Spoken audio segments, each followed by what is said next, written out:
नमस्कार, capital TV देख रहे हैं आप। मैं हूं आपके साथ पूजा। ब्रेकिंग नाउ में बड़ी खबर छत्तीसगढ़ से आपको बता रहे हैं, जहां छत्तीसगढ़ के अगले मुख्यमंत्री विष्णुदेव साय ने सीएम पद की शपथ ले ली है। सीधी तस्वीरें आपको दिखा रहे हैं, ये रायपुर की तस्वीरें हैं जहां पे ये पूरा शपथ ग्रहण कार्यक्रम चल रहा है। बीजेपी के तमाम बड़े नेता यहां पे आप देख सकते हैं मंच में मौजूद है। पीएम मोदी समेत तमाम बीजेपी के वरिष्ठ नेता इस शपथ ग्रहण कार्यक्रम में मौजूद है।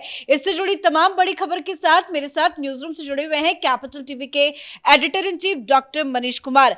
शपथ ग्रहण का कार्यक्रम फिलहाल चल रहा है, लेकिन अब एक आदिवासी नेता के कंधों में छत्तीसगढ़ की जिम्मेदारी है। कितना महत्वपूर्ण है ये महत्वपूर्ण बहुत सारी दृष्टिकोण से है। पहली चीज ये कि तथाकथित ये जो हिंदी हार्टलैंड है उसके ये अकेले ट्राइबल चीफ मिनिस्टर हैं।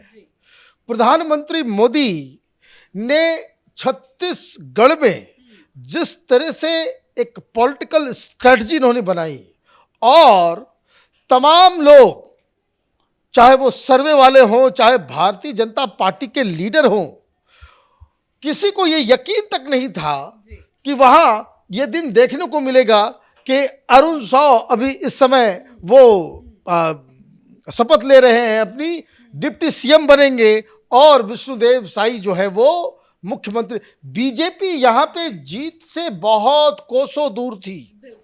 3-4 चीजें हुई। एक तो ये भरोसा, इन लोगों को जो इनसाइड स्टोरी आ रही है कि अरुण साव और विष्णुदेव साई, ये इन दोनों ने बहुत ज़्यादा मेहनत किया। साथ ही साथ जो पार्टी से जो निर्देश मिले उसको जमीन पे उतारा और जो एक बहुत ही पॉपुलर चीफ मिनिस्टर बघेल साहब एक ऐसे चीफ मिनिस्टर थे, वो भी एक अच्छी चीज जो देखने को मिल रही है। बघेल साहब भी आए हैं, टीएस सिंहदेव भी मौजूद हैं। दोनों ही स्टेज पे बैठे हुए हैं। ये अच्छा एक संदेश जाता है देश के अलग अलग राज्यों के लिए भी, और खास करके केंद्र में जो कांग्रेस पार्टी है उसके लिए भी एक संदेश है कि देखिए कि किस तरीके से राजनीति की जानी चाहिए। अब वहाँ तो बघेल साहब इतने पॉपुलर, मीडिया के डार्लिंग बने हुए थे।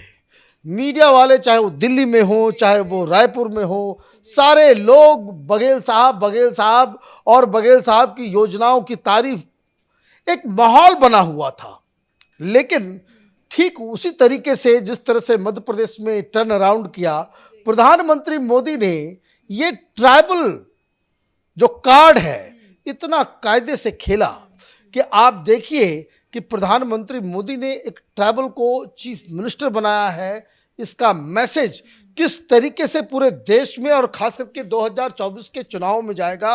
और ये जो चीफ मिनिस्टर साई साहब जो बन रहे हैं उसका इम्पैक्ट झारखंड में भी देखने को मिलेगा, मध्य प्रदेश के ट्राइबल इलाकों में देखने को मिलेगा, उड़ीसा में देखने को मिलेगा, बंगाल में देखने को मिलेगा। ये इस तरह से ये एक अपने आप में बड़ा मास्टर स्ट्रोक इन्होंने खेला है। वैसे दावेदारी सब लोग कह रहे थे कि अगर जीतती है बीजेपी तो रमन सिंह की को जो है वो सबसे टॉलेस्ट लीडर है, लेकिन वो भी यहाँ बैठे हुए हैं, उनको स्पीकर बना दिया गया है। देखिए रमन सिंह अभी जो है वहाँ पे वो स्टेज के ऊपर बैठे हुए हैं, उनको स्पीकर पद दिया गया है। और ये जो कॉम्बिनेशन जो प्रधानमंत्री ने निकाला है, मुझे लगता है कि एक नई शुरुआत हो रही है, नए तरीके से जो है वहाँ पे एक सरकार चलेगी। और देखिए कि आगे 2024 में किस तरीके से साई साहब वहाँ के जो सीटें हैं वो झोली में डालते हैं प्रधानमंत्री मोदी।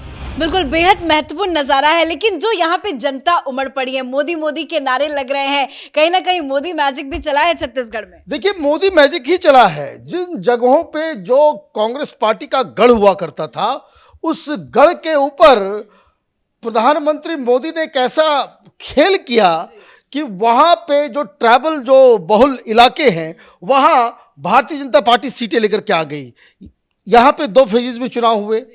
पहले फेज में जो 20 सीटों के ऊपर जो चुनाव हुए, पिछली बार वहाँ पे कांग्रेस पार्टी स्वीप की थी और ये बेसिकली ट्राइबल इलाका था।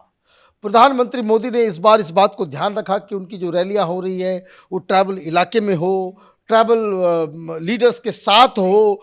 तो उन्होंने तो एक अपना काम किया लेकिन जो सबसे ज्यादा जिसे कहा जा रहा है कि दो कारण कि जिस वजह से कांग्रेस पार्टी की हालत हुई है, उसकी एक वजह जो बताई जा रही है कि पहले फेज के दिन जब वो लास्ट वहाँ पे वोटिंग शुरुआत हुई, तो जिस दिन उधर वोटिंग हो रही थी, प्रधानमंत्री मोदी आ गए झारखंड। 2 दिन वो झारखंड में रहे, प्रचार करके आप सीधे आ रहे हैं झारखंड। और झारखंड में आप कहाँ जा रहे हैं? झारखंड में आप बिरसा मुंडा, भगवान बिरसा मुंडा को लेकर के आप पूरी पैतृक गांव में चले, पैतृक गांव में गए, जहां आज तक कोई प्रधानमंत्री नहीं पहुंचा। तो आपने एक मैसेज दिया ट्राइबल पॉपुलेशन को कि भाई आपके साथ भारतीय जनता पार्टी है। ये एक इमोशनल कनेक्ट था, इस वजह से वोटिंग पैटर्न में ऐसा बदलाव आया। जो पिछली बार ट्राइबल सीटों के ऊपर कांग्रेस पार्टी जीत रही थी, इस बार वहां भारतीय जनता पार्टी का परचम लहरा गया। और आप देखिए कि वो सीटें जो है वो आई हैं सेंट्रल छत्तीसगढ़ से भी, कुछ सीटें जो है साउथ छत्तीसगढ़ से भी जो है इन लोगों ने, बीजेपी ने उठाया। तो कुल मिलाकर के आप देखिए कि प्रधानमंत्री मोदी की स्ट्रैटेजी काम आई। लेकिन इन सब के अलावा एक और जो खास करके अर्बन और यूथ वोटर्स के अंदर जिसका इम्पैक्ट हुआ, वो था महावीर ऐप। और आज तो मालूम चल रहा है कि दुबई से गिरफ्तारी भी हुई है, दुबई में गिरफ्तारी भी हुई कि हालत खराब हुई कांग्रेस पार्टी की। एक तो झारखंड में नोटों का जखीरा निकल रहा है, दूसरी तरफ महावीर ऐप जिसके बारे में कहा जा रहा था कि भाई पैसे सीधे जो है मुख्यमंत्री के पास जा रहे हैं, नोटों का पहाड़ दिखा था। तो उसका भी इम्पैक्ट जो है, मुख्यमंत्री तो पूर्व जो मुख्यमंत्री है भूपेश बघेल, वो तो हालांकि कार्यक्रम में पहुंचे हैं, यहाँ पे भी मौजूद है, लेकिन जब पीएम मोदी प्रचार करने गए थे तो कई बार भ्रष्टाचार का मुद्दा उठाया था। और जिस तरह से महादेव सट्टा ऐप घोटाले के एक काले राज बाहर आ रहे हैं, तो अब तो कार्रवाई होगी और तेजी से। देखिए कार्रवाई तो होनी। प्रधानमंत्री मोदी ने साफ साफ कह दिया है कि किसी भी कीमत पे डकैतों को छोड़ा नहीं जाएगा। उन्होंने जो वर्ड जो है मनी हेस्ट का जो नाम लिया है, तो और जो ट्वीट वो कर रहे हैं, तो वो एक बड़ा एक विषय है। लेकिन मैं देख रहा हूं कि इस तमाम चीज़ों के बीच प्रधानमंत्री भी थोड़े टेंस नजर आ रहे हैं, गृह मंत्री भी टेंस नजर आ रहे हैं। पार्लियामेंट में जो अचानक से जो घटना घटी है बहुत ही शर्मनाक है। जनता को बकायदा अभिवादन करते हुए सीधी तस्वीरें दिखाने, देखिए शपथ ग्रहण का जो समारोह है वो पूरा हो चुका है। मुश्किल से 10 मिनट का वक्त लगा और मध्य प्रदेश में भी हमने देखा था कि 10 मिनट में ये पूरा कार्यक्रम समाप्त हो गया। पीएम मोदी अब विदा ले रहे हैं सभी से और पीएम मोदी चले भी गए। 10 मिनट के अंदर ये पूरा का पूरा मैनेज अच्छे से किया गया चीजों को और विष्णुदेव साय ने मुख्यमंत्री पद की शपथ ले ली है। कहीं ना कहीं जरूर राजनीतिक हलचल भी तेज है और छत्तीसगढ़ से भी खबर आई कि आईडी ब्लास्ट हो गया। कहीं ना कहीं टेंशन में तो सारी चीजें चल रही है। देखिए कुछ कुछ हो रहा है, लेकिन ये तो हिंदुस्तान है, यहाँ कुछ न कुछ गतिविधियां जो है, कुछ न कुछ घटनाएं होती रहती है। लेकिन प्रधानमंत्री जिस जल्दीबाजी से निकले हैं, इसका मतलब है कुछ मामला जो है बड़ा सीरियस है। दूसरी चीज ये कि आज स्टेज के ऊपर हमने देखा कि किस तरीके से तमाम लोग 11 चीफ मिनिस्टर्स जो है वो आए हुए थे। बहुत सारे जो कुछ इंचार्ज और बड़े बड़े बीजेपी के लीडर, कुछ केंद्रीय मंत्री भी नजर आ रहे थे वहाँ पे।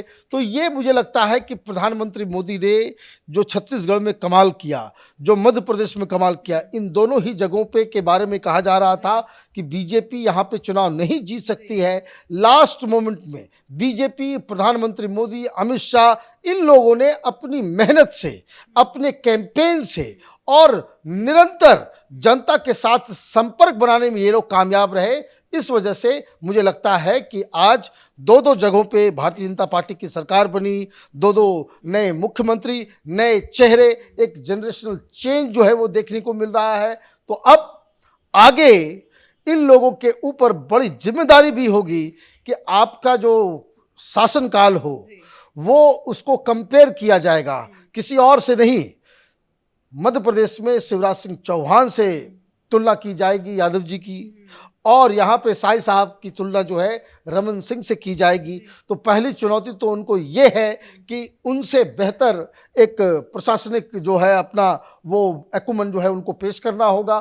फिर उसके बाद कांग्रेस से आप बेहतर चला पा रहे हैं, नहीं चला पा रहे हैं, जो आपने वादे किए उसको पूरा करने में आप कितनी जल्द और कितना सक्षम तरीके से आप ये करते हैं। तो ये सारी चीज़ें अब आगे की कहानी होगी। धन्यवाद। तो सरकार तो बन गई, अब सरकार कैसे चलेगी ये बीजेपी के लिए अभी फिलहाल बड़ी जिम्मेदारी होगी। सुबह सुबह मध्य प्रदेश में शपथ समारोह पूरा हुआ और अभी छत्तीसगढ़ में और परसों यानी कि 15 दिसंबर को राजस्थान में शपथ का कार्यक्रम जो है वो पूरा होगा। इस बड़ी खबर में मेरे साथ फिलहाल इतना ही। कैमरा पर्सन अशोक के साथ मैं पूजा, कैपिटल टीवी।